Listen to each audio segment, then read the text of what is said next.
একটা গাজর দিয়ে খুব ভালো দুধ পিঠে কিন্তু বানানো যাবে।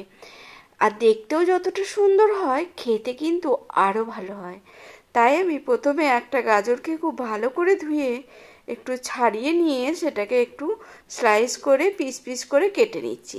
একটু পাতলা করে কেটে নিতে হবে, যাতে গাজরটা খুব ভালো মতো সেদ্ধ হয়ে যায়।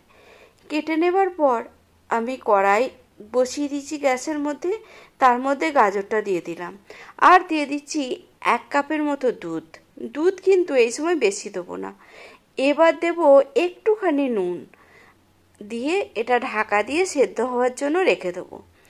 অন্যদিকে আর একটা কড়াইয়ে 1/2 লিটারের মতো দুধ দিয়ে দিচ্ছি, দুধটাকে ফুটতে দেব।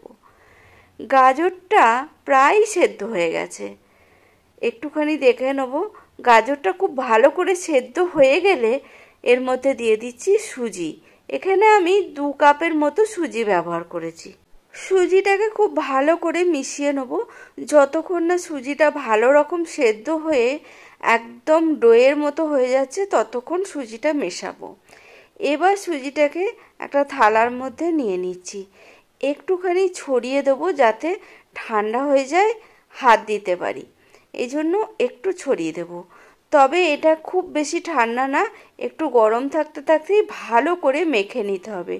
আর গাজরটা যতটা পারা যায় ততটা মেখে নিতে হবে, মানে একটু দানা দানা থাকবে, কিন্তু যতটা পারা যায় ততটা মেখে নিতে হবে। ঠিক এই রকম একটা ডো তৈরি করে নিয়েছি। এবার এর থেকে ছোট ছোট লেচি করে আমি মাঝখানটা গর্ত করে নেব। এবার এই গর্তের মধ্যে দিয়ে দিচ্ছি নারকেলের পুর।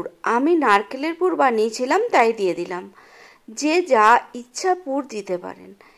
এবার বন্ধ করে নিচ্ছি, যেভাবে পিঠে গড়ে আর কি সেরকম। তবে লেচিগুলো খুব ছোট্ট ছোট্ট করতে হবে, ছোট ছোট করে বানাতে হবে। দেখতে কতটা সুন্দর লাগছে দেখতেই পাচ্ছেন, গাজরের একটু ছাটকা বাটকা লাগছে। এইভাবে সবগুলো আগে বানিয়ে নেব, তারপরে বাকি কাজটা করব। নারকেলের পুর দিয়ে আবারও মুখটা বন্ধ করে নিচ্ছি। আমি বানিয়ে নিচ্ছি আগে সবগুলো। এদিকে দুধটা ফুটে অনেকটাই কমে গেছে। এই সময় আমি দিয়ে দিলাম চিনি। যে যেমন মিষ্টি খায় সেই পরিমাণ মতো চিনি দিয়ে চিনিটা খুব ভালো করে মিশিয়ে নিয়ে একটুখানি চিনিটাকেও ফুটিয়ে নিয়েছি। তারপরে পিঠেগুলো যেগুলো গড়ে রেখেছিলাম সেগুলো দিয়ে দিচ্ছি দুধের মধ্যে। এবার একটুখানি ফুটিয়ে নেব পিঠেগুলো। কয়েক মিনিট 10-15 মিনিটের মতো ফুটিয়ে নিতে হবে।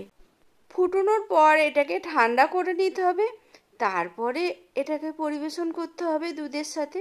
খেতে কিন্তু দারুণ হয়েছিল, আর মনেই হচ্ছিল না যে এটা গাজরের তৈরি।